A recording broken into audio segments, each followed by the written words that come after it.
Hey, welcome back to my channel where I'm going to be hoping to provide some valuable insight and advice on the real estate market. Today, I'm going to guide us through the world of down payments. Yeah, I know, down payments. Oh, this is so boring, right? I mean, finance, all the things.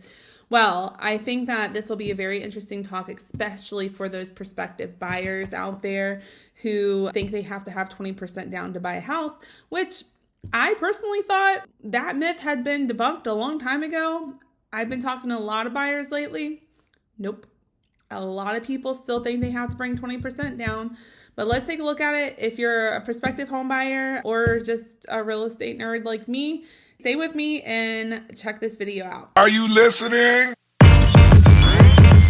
Damn.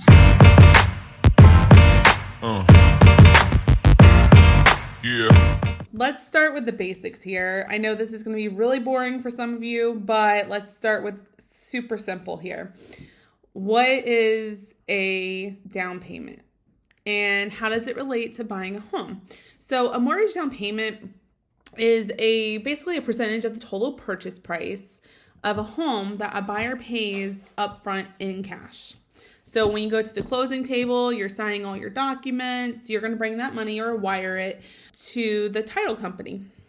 And when you're doing your loan, they're going to calculate that in as your what you're bringing. So the reason we have these is because it's a way to demonstrate your commitment to the purchase and also reduce the amount that you need to borrow from a lender. Everything else, the remaining balance, is what is covered by a mortgage, which you'll repay over your, depending on what your loan terms are, 10, 15, 30 years is the most common. So, and that will be paid over time. So why is a mortgage down payment important for home buyers? There's a bunch of reasons why, but loan approval, lenders generally require some type of a down payment to approve a mortgage. There are a few other programs out there that don't have any down payment, but I'm going to go over those a little bit later. It does show that you have the financial means to handle the responsibility of homeownership and be able to actually take on that cost and that sometimes that burden as well. Additionally, when you put a down payment, it also can lead to better terms and interest rates with lenders. So the more down you put, the lower your interest rate, and it could be a significant savings over the life of the mortgage. Equity. So this is a big one. A down payment, and depending on how you look at this, because if you're paying it doesn't really does it really count as equity? But in the world of like what you owe on your loan, it does.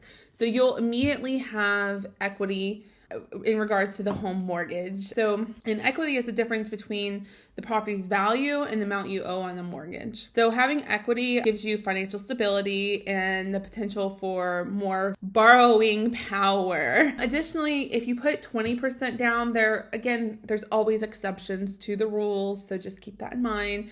If you put 20% down, you can avoid private mortgage insurance.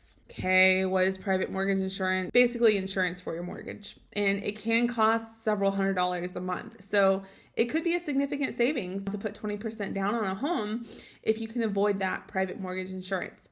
Now, one of the unfavorable terms that happened a few years ago was with FHA. They changed it so that now private mortgage insurance stays on for the life of the loan instead of falling off after a certain defined period of time.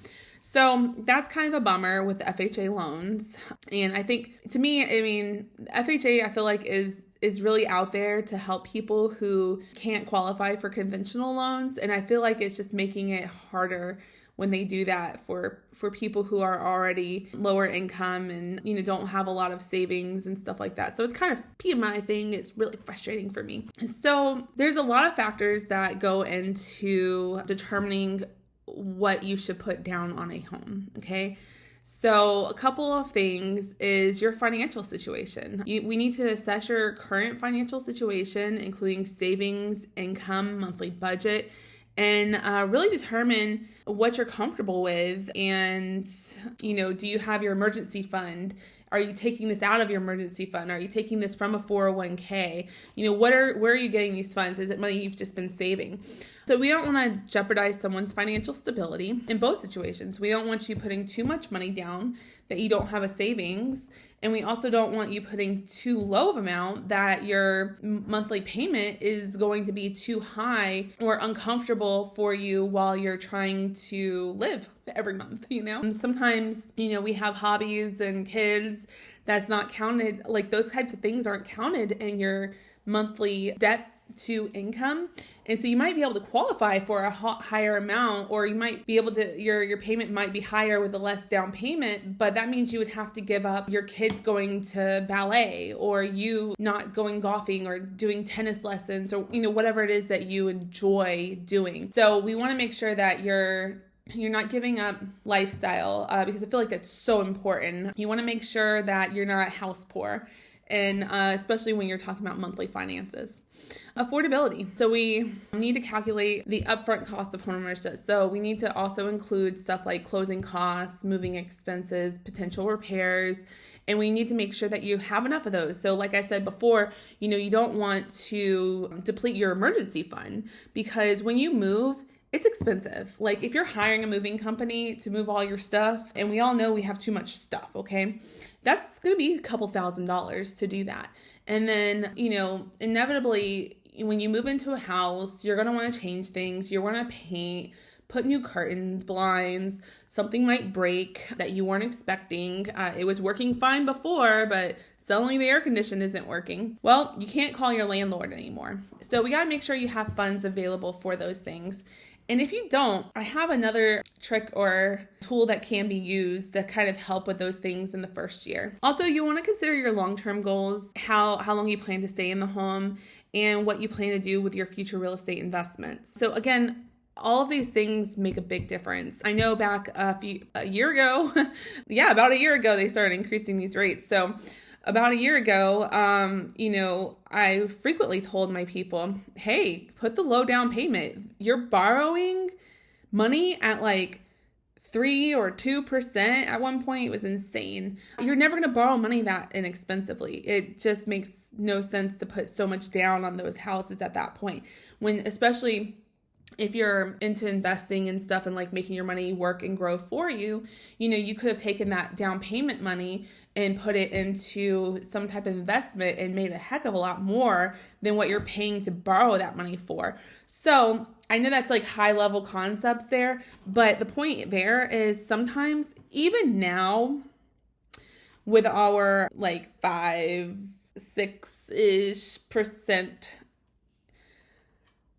down payment or interest rates, it still might make sense to put that money into other investments that's going to grow faster for you. So that's why having a knowledgeable team is really, really important. So you're going to want to, when you're buying a home, you're really going to discuss all of your financial situation with your, a knowledgeable realtor, a knowledgeable lender, and a knowledgeable financial consultant. Those are the 3 important, ones that you're going to talk to. Someone who has done it before.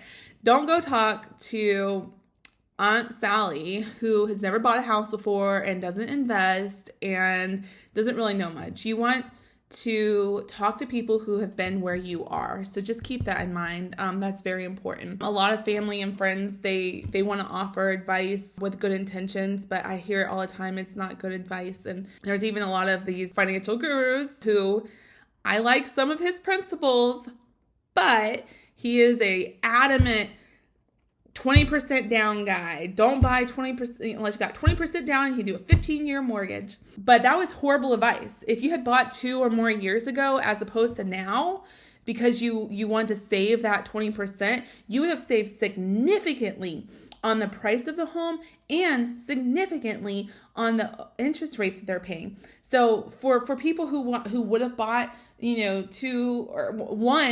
2, 3, 4, 5, 6 years ago, but they didn't because they were waiting to get 20% down, that was a huge mistake. I'm going to just say it.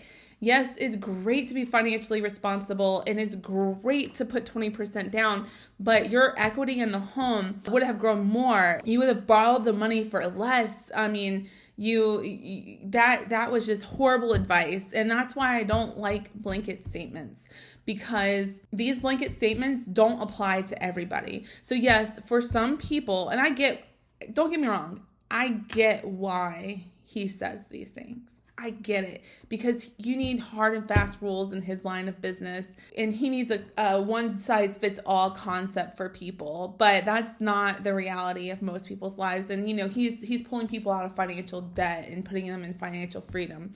But this one thing really drives me bonkers. I hate it. So let's get down to this. So what are the down payment options? So let's see. So we have, there's so many down payment options. There are 100%, which means there's no down payment. So if you're a veteran, you will likely qualify for your 100% loan options. And there's also USDA, so rural development loans. So if you're in my area, and those areas are like Newberry, Alachua, High Springs, Archer, Hawthorne, Micanopy, the rural areas, basically. And there's like a map that you can find if a house like falls within the USDA guidelines and qualifies. And so there's things about those loans that sometimes are less favorable, but for the most part, they're really good options if you don't have a lot of money to put down on a home. Also, FHA that's the one I was talking about earlier, where the PMI never goes away, but it does have a low down payment option of 3.5%. So that 3.5% option is fantastic for a lot of people who don't have a ton of money to put down. They have higher debt to income ratios. So maybe they're not, their employment isn't the greatest. They don't make a lot of money, but they're, stable borrowers. They're in, maybe a teacher, and nowadays that might be our teachers, our nurses, who the prices have went up and the interest rates have went up, that, they don't qualify necessarily anymore because their debt to income ratios are so high. So the FHA is a good loan for people that have higher, maybe don't have high income and have normal debts, but they have that higher debt to income ratio. So it's great for them. And you can always, I always tell people later, you can always refinance your loan later to be able to get out of that PMI. Okay, so next, 3% conventional, 5% conventional loans. There's, and on up. I mean, those 3 and 5% are your lowest conventional loans that you'll probably find. Obviously, you can still do 10, 15, 8, 7, whatever you want. But 3 and 5% are the typical ones that you're going to hear as the minimum down payment requirements. As always, if you can put 20% down and it makes financial sense to do so, do it.